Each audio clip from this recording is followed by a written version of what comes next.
structures left unfinished by the flood. An important proof of the flood is the presence of unfinished ancient structures all over the world. The common characteristic of these structures is that they all belong to the ancient period. They were built with the same technology, and most of them were suddenly discontinued and left unfinished for no reason. Although there is no definite conclusion about the age of these structures, scientists generally believe that these megalithic structures, whose technology is not understood, are more than 10,000 years old. The common characteristic of most of the regions where these structures are located is that they were abandoned for unknown reasons, and the civilization there was left to decay. Something happened such that the construction of these structures was suddenly stopped and left as they were. The strange thing is that the builders of these monuments also disappeared. According to researchers, this situation, which also puzzles scientists, can only be explained by either a flood or another type of destruction.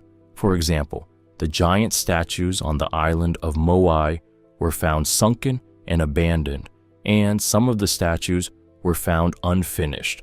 The meticulously kept accounts at Drahem, a tax station near Nippur, where thousands of clay tablets were kept during the third dynasty of the Sumerians, were abruptly interrupted in the third year.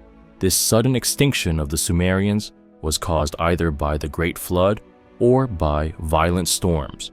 This will be explained in the chapter on the Sumerians. The temple at Göbekli Tepe, which is similar to Stonehenge, is bigger and more complex than Stonehenge. I don't think the Göbekli Tepe temple is older than Stonehenge, because the evidence you will see in this documentary series will prove that all these megalithic structures were built in the same time period.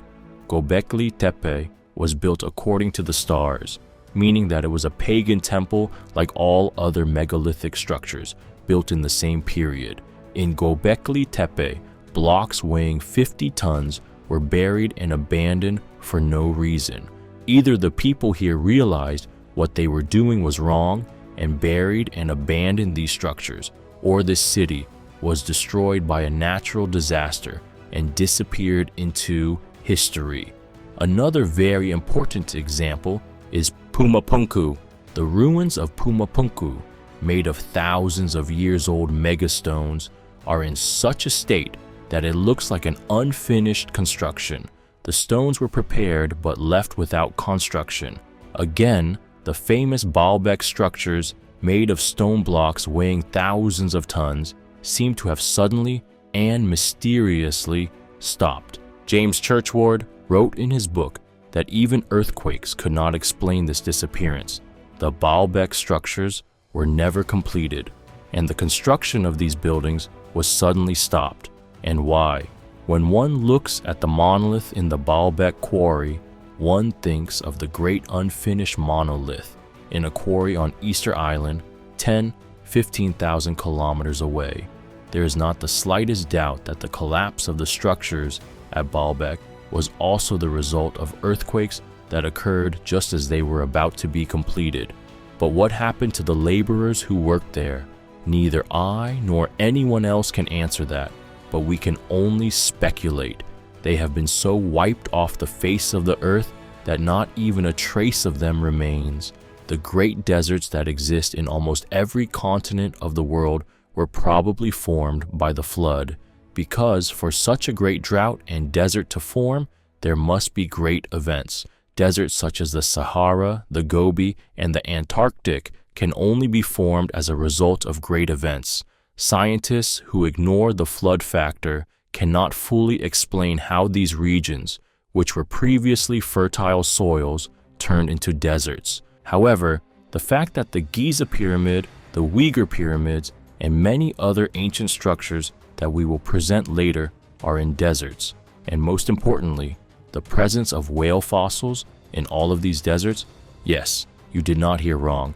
The presence of many whale fossils in all of these deserts is the biggest indication that the flood disaster hit these deserts. Could it be that this catastrophe that destroyed this entire civilization and system and ended as if it had started with the press of a button and then pressed again and it was over, Could it have happened by chance? Or was it carried out by a creator to whom all scientific evidence points? And we destroyed greater than them in striking power, and the example of the former peoples has preceded. Have they not traveled through the earth and observed how was the end of those before them? They were greater than them in power, and they plowed the earth and built it up more than they have built it up. But they have attributed to Allah partners, the jinn, while He has created them. Stay with us, stay with the truth, stay happy and strong to learn what happened to the people of the prophet Noah, namely Mu and Atlantis, and the process leading to the flood in the next episode.